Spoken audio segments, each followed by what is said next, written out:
Hey everybody, this is Alexander A. Manzoni with Manzoni in the morning.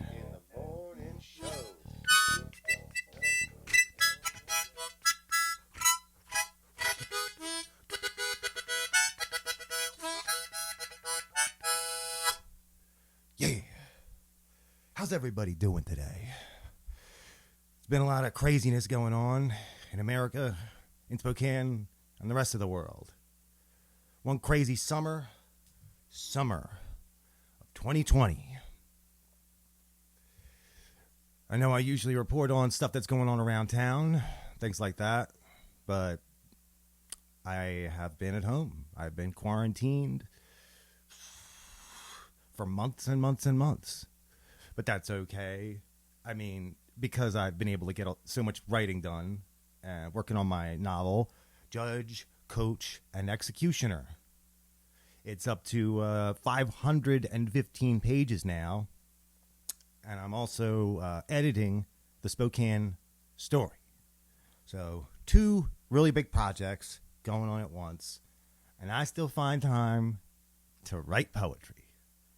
Almost every day I'm up at 2 o'clock in the morning, writing. Got to get the coffee, got to get the kratom, then I start writing. And I write until I run out of steam.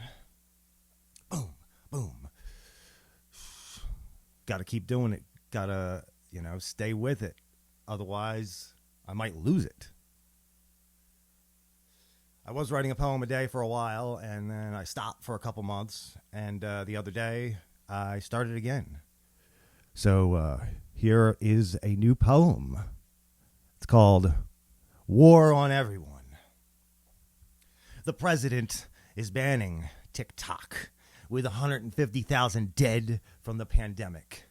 His priorities are where his head is, anally in a scarred, impacted colon. It's a war on everyone who isn't like them. Doesn't matter who, as long as you're a religiocentric conservative, white preferably. It's a war on the liberals, war on immigrants, war on African Americans, Latinos, Muslims, and the kids. Gotta get those votes somehow. And what better way than to get your base riled up about what seems to be pure pettiness incarnate? Angry white fucks, angry about masks, angry about not being able to buy rocket launchers, angry that there's Mexicans around working at the country clubs, emphasis on the cunt, on their gardens, harvesting their produce, building their homes, moving block and not getting paid enough for it either. It's an economy that was forged on the backs of slaves, and it is dependent on a lower class picking up the slack for the patrician pieces of dog shit. What must change? Ourselves, our nation, fundamentally. But they want to make it great again. Haven't we had enough of this greatness?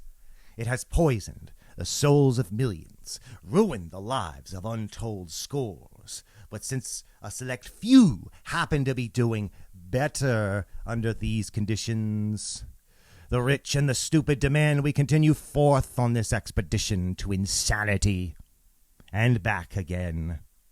All they care about are tax breaks, secret Republicans in Hollywood posting liberal memes.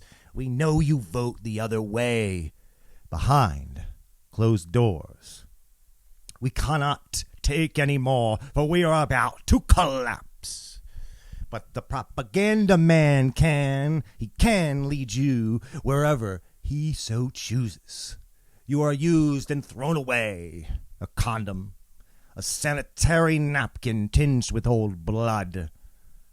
Could everything change come November? It's either more of the same we've been dealing with since 2016, or more of the same Obama Light Diet Zero. The winds of change blew a different way. Where shall we go after today? Who's to say? It's been crazy. I mean, insanity. I was doing the I was the election correspondent for Headline Poetry for a while. I guess that was about 6 months, 8 months, something like that. And I was writing a political poem every week for their website. And over time, I just got kind of weary about the whole thing. And, I had to say goodbye to that place. It's not like I was getting paid, and I wasn't getting enough likes for it to be worth the amount of stress. So once that was finished, I stopped writing political poems so much because I'd had enough of it. I left a bad taste in my mouth, and all the stupid, dumb research I had to do, trying to keep myself informed about all the topics, or as many as possible. I guess I was more informed than most of these fucks who go on to fucking the damn news station, Fox News, CNN, all that bullshit. They come out there and just shit out of their mouths and shit all over the fucking public, on our minds, on our hearts. It's either someone's all the way on the fucking left, and are they all the way on the fucking right. There's no middle ground anymore. And usually the people who say that they're on the middle ground are anything but. We must continue. We must live. We must strive to become better people, better Americans, and try to survive. And while we're at it, try not to spread around the virus too much. Although it doesn't seem to be so bad in Spokane and Idaho, but that has what's given people a false sense of security. But thank God it's not as bad as it is back east. I mean, I think we have one person a day dying. The other day there was 7 people. That was the most ever, I believe. But just everything's closed. Everything's fucked up. The arts events are in the toilet. Art on the Green's done. All the art fest, all of it. It's the entertainers and the artists that are really getting hit hardest. And that's why we've got to pull ourselves up by the bootstraps, as much as I hate it when people say that, and continue forth and continue creating and continue trying to do our best in whatever sphere we're in. So what to do now? What to say now? Not much to say that hasn't already been said, right? They're just going on and on all day on the news, on social media, just people posting ridiculous shit about the end of the world, and Trump, all the fucking time. I heard someone I'm just tired. I'm just stuck and tired of people who think they're like super informed about stuff and trying to tell me something about this stuff like I don't know what I'm fucking talking about. Joke's on you, buddy. I'm just not the type of person that's going to argue with those kinds of people because I know that there's no point in arguing with them because they're so entrenched in their beliefs. There's nothing you could do or say to change any of that. And that's why the quarantine's pretty good because, well, we're staying home and I'm staying away from all this madness. But, of course, the madness is right on your doorstep, right on your phone. That's why I've had to try to clean up my social media a little bit. And I would recommend this, too, to not unfriend, but unfollow on Facebook or snooze people who are just posting inflammatory shit all the time. Like, there isn't enough to be angry about. We need outrage every day, every way, anytime, any place. That's why we have to appreciate the little things in life. Boom. That's right. I got a haircut the other day. And I'm digging it. My hair was down to my shoulders, and it was just becoming problematic because I was eating a lot of it and I had to wear a hat to eat a sandwich. Well, my new hat, I'm really digging that too. It's the most Washington hat ever. Well, the only way it could be more Washington is if there was a Sasquatch on there smoking weed, pine trees and all else. It's all fun. It's all good. except when it isn't. So the other day, it finally rained a little bit, and since I have a garden, I welcome it now. And that's why I wrote a poem called I Welcome the Rain. It has come after a prolonged absence. Summertime in the Pacific Northwest, dry as a bone and then some. It heralds the advent of the infernal fire season. As if we needed another reason to stay indoors. COVID-19 quarantine dream screams fall in between frantic gasps for life-giving air. 2020. What a year it has been. All I want to do is crawl out of my skin and die. If you need me to ask why, you obviously don't know me too well. Every day is hell. No escape. Every instance is amplified and magnified. So sensitive am I to things that seem inconsequential. Minutia. Multiply the pain times 10. And after that, what then? I welcome the rain, every drop, every thunder clap and crackle. The wind whipping a hot air dryer on high. I try to deny the world around me, but it seems that that's not an option. As you can see, that from a lot of my poems, I have a lot of different opposing viewpoints. Some days I feel like there's so much hope, and other days I feel like there's every day is hell, no escape. Well, that's part of having a bipolar personality, and also part of being an artist. I'm very self-reflective and super sensitive to anything, like just stuff that wouldn't bother you will ruin my day or ruin my week or month. And people just say, oh, just stop. I can't just stop. I stopped doing heroin, but I can't stop this thing in here. Whew. No problema, right? I like to keep stuff like that around to remind me to not sweat the small stuff. But I do, and I don't expect you to not. It's fucked up. And you know what? That rain only lasted a few, like maybe a half an hour, and then it stopped, and I had to water the plants. Here's a poem for Americans. It's called The Entitled Throngs of Americans.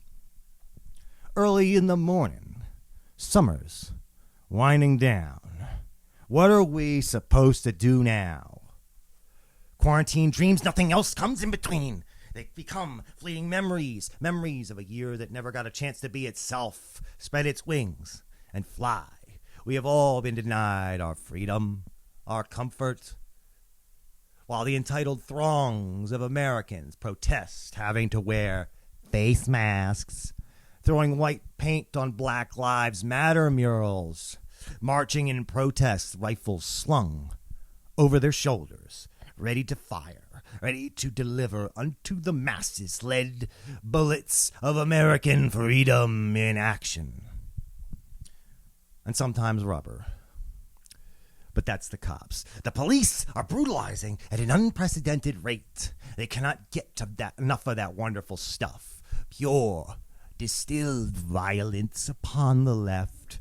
Violence upon the liberals, black and brown people. Violence with a heavy hand for all who are able to clench their fists and swing. Propaganda firestorms alight the airwaves. They stimulate the senses, stimulate the lizard brain. The darkest, primordial urges, fight, flight, then fuck. They tell you to not see the truth, and that if you do, you are not only mistaken, but you are a little more than foolish sheep ready to be shorn. Neo-fascist white power porn. The right unites to fight all who may serve to oppose them. They're stockpiling weapons and presumably any loose Confederate statues they might come across, readying themselves for any win or loss that may occur. They're in it to win it. A new era of dark and shadow looms over the promised land. The hand of evil grips at us, constricts our throats, our vocal cords with an intensifying twist. It is ready to snap our necks so that we are little more than dried, discarded chicken bones and goat's blood misplaced for a ritual, of Santeria. May we brave the harrowing rain of arrows as they barrel towards us over the battlefield. Their tips are lit with flame. They have come to take our lives and burn down anything they can. Be aware, take care, withstand the assault with the spirit of stoicism. Ready your arms, your side arms, for there is battle afoot.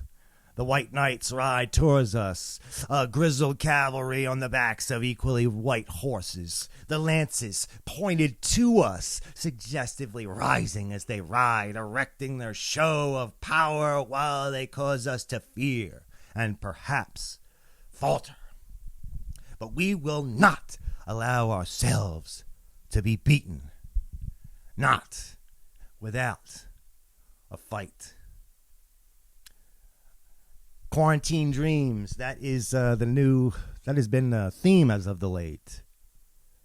I sent a couple poems over to a pandemic poet anthology, and of course, as a result of the pandemic, that's been slowed down. I just got a letter from them saying that it was going to take longer to determine whether they had chosen my poem or not. Hopefully they choose it. Even if they do, even if they don't, I'm going to keep writing. And, that could be a book someday. Quarantine Dreams, the poems of the pandemic. Yeah, that sounds fun. Because I was writing a poem every day. And I started piling up quite a few. A lot of them are super personal, and I'm not that comfortable with sharing. That's okay. In time, they will be revealed. I love my garden. My mom got me a bunch of plants, and I planted them. And my tomatoes are doing pretty good. They're starting to turn red. Obviously, they're not as lush as they are in the Garden State, where I see so many people with fabulous, lush gardens. But this has been my first garden since I moved to Spokane 6 years ago. And I'm happy with it. I mean, whenever something's not dying, because I get really caught up in the emotional, just furor of my own plants. And when something happens to them, I go fucking berserk. Well, not berserk, but I get very upset and down and disappointed. So I wrote a poem for my garden. I used to have one of you every year, but once we moved, that wasn't an option, for one needs space, soil in which to cultivate.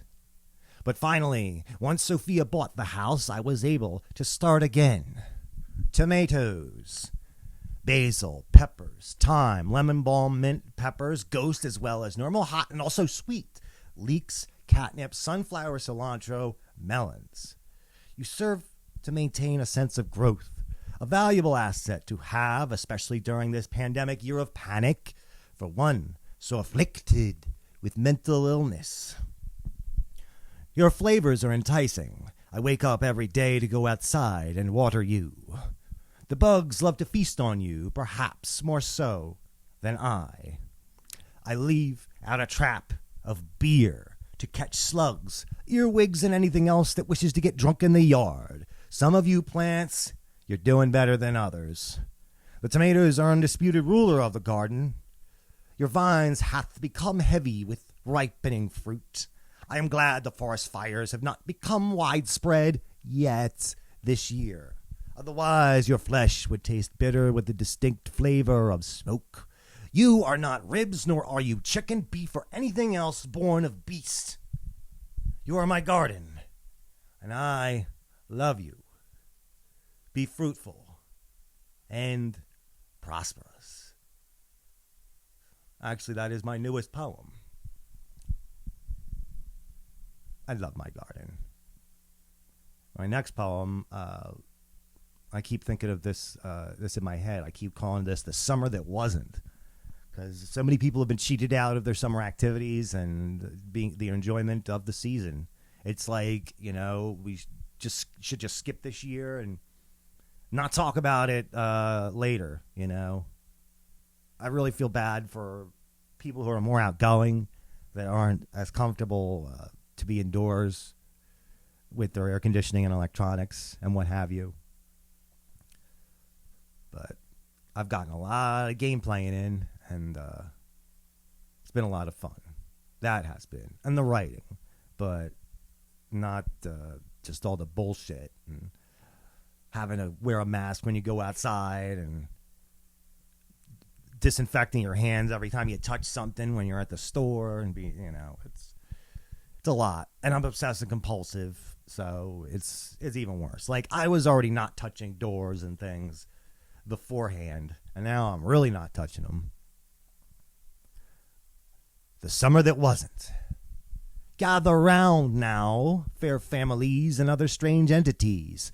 I'm here to tell you the story of the summer that wasn't. What happened then? Oh, a lot of things. All the factors melted together to form a Frankenstein's beast like the world had never seen.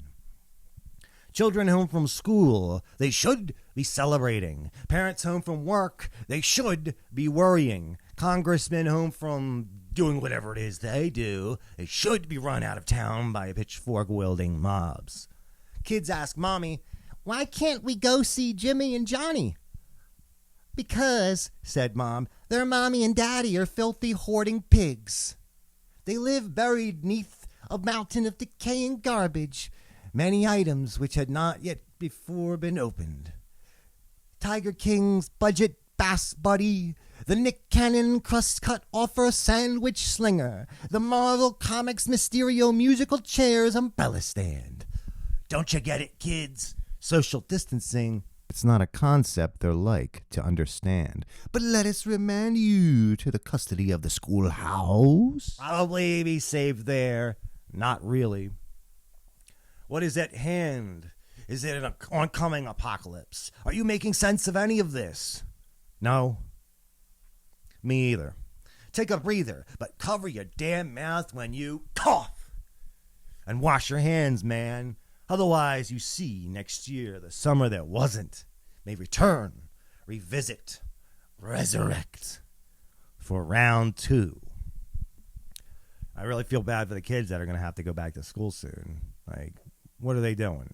They let the prisoners out because it's not safe to be in prison, but they're going to bring the kids to school just because our pussy in chief wants to make a big show for his election, and he doesn't care how many people he kills while doing so. A lot of my energy has to be spent trying to not get too caught up in the daily insanity, the daily ridiculous, outrageous news story designed to inflame and irritate. So please, I see some of you that share like the leftist articles and things like that have Trump's face all over them. Like, and even though I unfollowed a lot of conservatives, you still got all these liberal people who are just sharing Trump's face all the fucking time. And maybe don't do that. I mean, you can if you want to, but if you want me to not click on something now, put his fucking face on it. Swear to God. I blocked him a long time ago on Twitter, and I've been doing better ever since. Even though I still have random people who message me or comment on my page, Make America Great Again, and all that bullshit. And I'm not even going to engage them because there's no point. There is no fucking point in doing so. And that's how you get wrapped up in insanity, and then boom, everything falls apart. And then what do? You got to pick up the pieces. Yeah, good luck, right?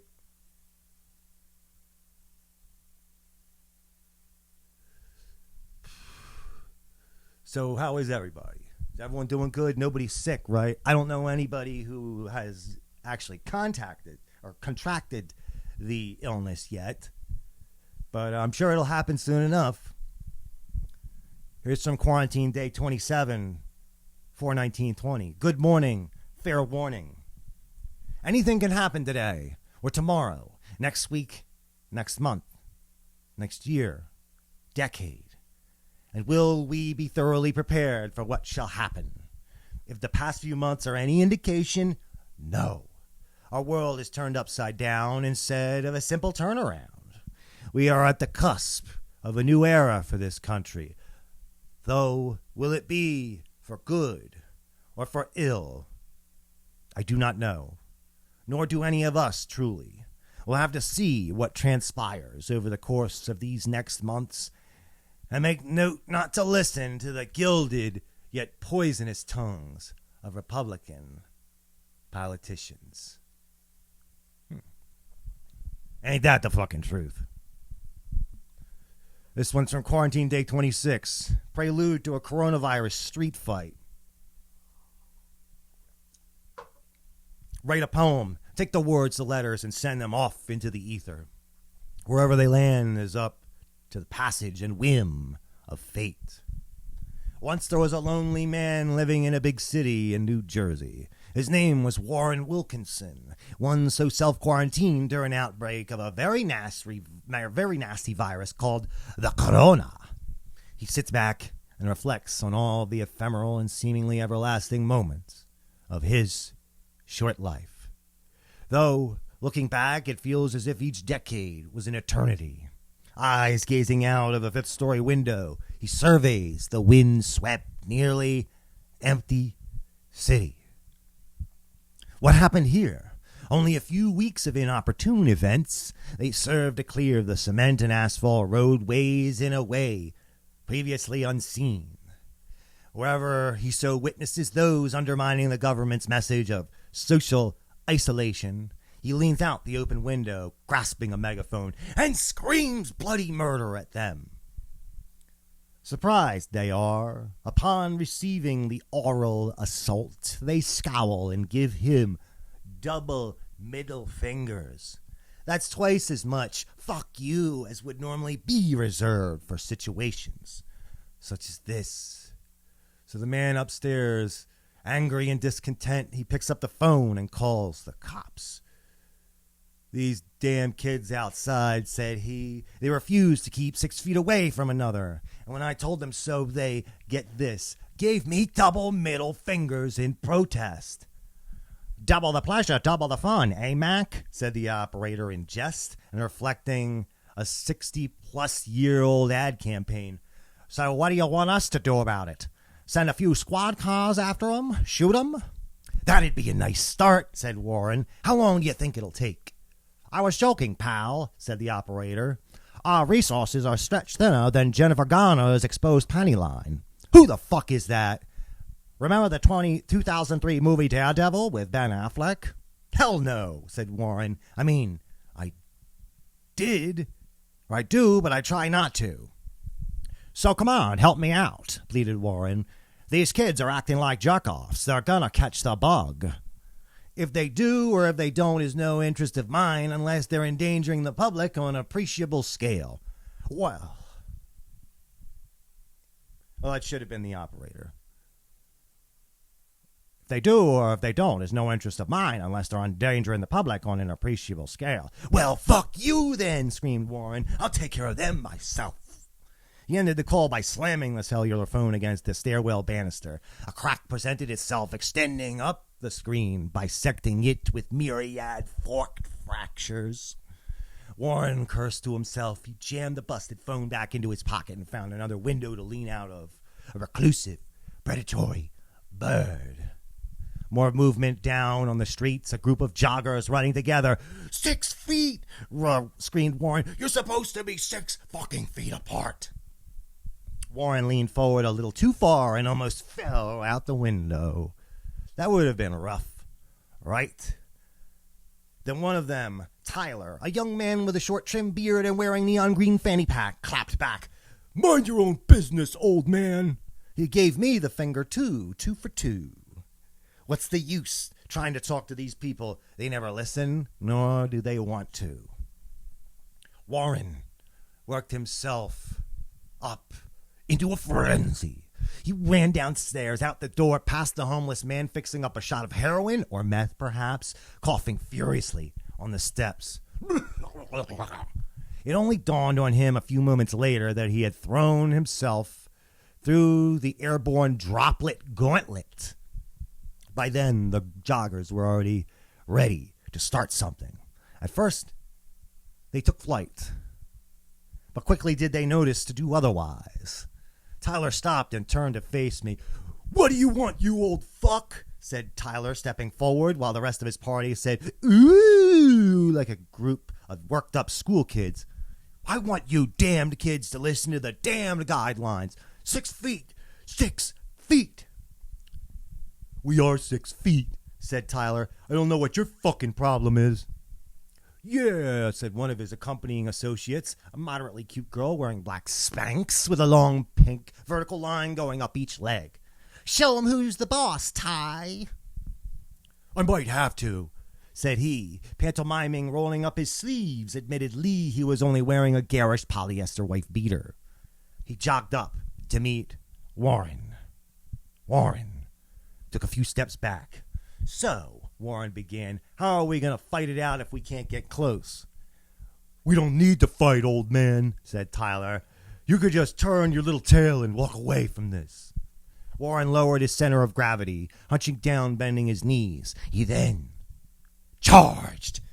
Just then a gentleman rode by on a mountain bike and said to them, "Hey, 6 feet," which abruptly caused them to separate slightly. They remained at a distance for a few more tense moments, sizing each other up prior to subsequent clashes.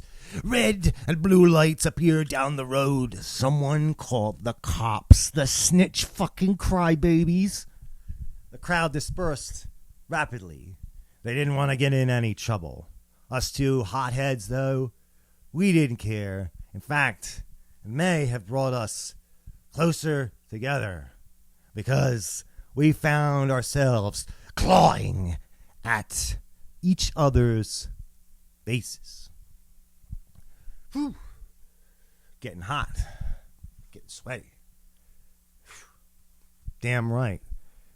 I just play out all these imaginary scenarios in my head, and then I put words to them. It's funny. It's fun. Living a different life so that I don't have to go out and expose myself to the virus.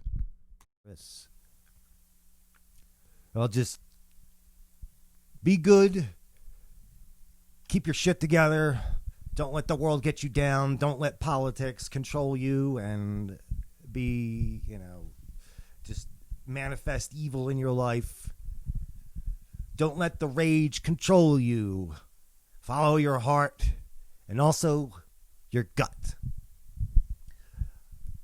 I guess I'll be seeing you guys later. This is Alexander A. Manzoni with Manzoni in the morning. In the morning show. Manzoni in the morning show. Manzoni in the morning show. Yeah. You don't Fuck yeah. Fuck yeah. Come on. You want to fight? Do it in the comments section.